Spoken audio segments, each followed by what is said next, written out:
Hello.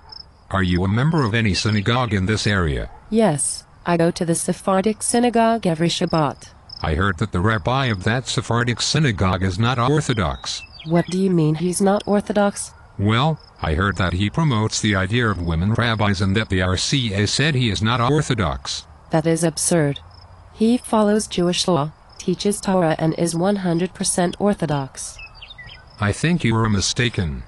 How can he be Orthodox if he believes women can be rabbis? Rabbis disagree about lots of things all the time. Are you telling me that when rabbis disagree, that means that one is really Orthodox and one is not? Orthodox rabbis are allowed to disagree about many things, but not about whether women are allowed to become rabbis. I see. So, one rabbi can permit something on Shabbat that the other says is prohibited, and they can both be Orthodox. But if he permits a woman to teach Torah and Jewish law, he is no longer Orthodox. Exactly. You see the difference now? Indeed, the difference is enormous. Shabbat laws are very severe and carry the biblical penalty of death by stoning. Allowing a woman to answer questions about Jewish law is not even clearly prohibited at all. Orthodoxy is not just about following what is clearly forbidden in the Torah and Talmud. It is about following our Masorah. Someone who doesn't follow our Masorah is not Orthodox. So, telling a person to carry in a public area with an eruv on Shabbat, which is probably a violation of Torah law, is still Orthodox. But permitting something that is not even explicitly forbidden, and has lots of sources to support it, is not Orthodox because it is against our Masorah? Right. Many of our Gedolim have allowed the use of eruv on Shabbat, but none have allowed women to be rabbis.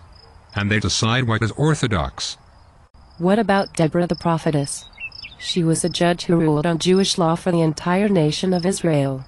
And according to the Targum, Huldah the prophetess taught the oral Torah in the house of study, despite being a woman. Were they Orthodox? Of course they were Orthodox. These women were given special permission from God to lead the Jewish people in this way.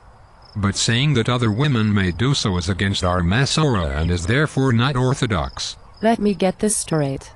The Tosafot, Sefer HaHinuk, P.K. Tshuva and others, who say women can teach Torah and Jewish law like Deborah and Huldah, were not Orthodox? Why didn't other Orthodox rabbis expose them? You don't understand. They may have said those things, but they didn't mean that we should follow them. We should follow the Masorah of our Gedolim. That is what makes us Orthodox. So, our Gedolim are better and wiser than the Gedolim of the past who said women could teach Torah and Jewish law? No, as Shalom, God forbid. The rabbis of the past were so much greater than the rabbis today that we cannot even fathom the depth of their knowledge. If they were so much greater, why didn't they clearly forbid women from teaching Torah and Jewish law like the rabbis of today? Why did they say something against the Masorah instead of supporting it? Did the Masorah change over time? No. God forbid. Our Masorah has never and will never change. Those authorities only said women could teach Jewish law like rabbis because everyone already knew women could not be rabbis. It is against the Masorah. Wait a second. You are telling me that the great authorities of the past who said women could teach Torah and Jewish law like rabbis really thought it was forbidden because of the Masorah? Of course. They must have known that women cannot be rabbis and therefore cannot decide matters of Jewish law for the community.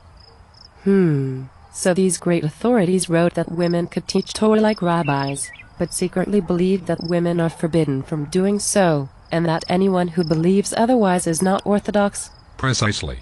And that is why the rabbi of the Sephardic synagogue you attend is not Orthodox. I read all about him on the Matzav website. The Torah says one cannot eat grain from the new crop before Passover.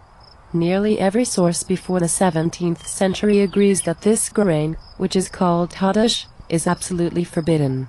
Yet rabbis who permit that are still Orthodox. The Torah says one cannot carry in a public domain on Shabbat on penalty of death, yet rabbis who permit this with a questionable eruv are still Orthodox. But a rabbi who allows qualified women to teach Torah and decide matters of Jewish law is not Orthodox, even though the only reason to forbid this is a supposed Masorah that is directly contradicted by the Bible, the Talmud and the writings of our greatest sages and scholars? You're a perfect example of why we shouldn't be teaching advanced Torah subjects to women.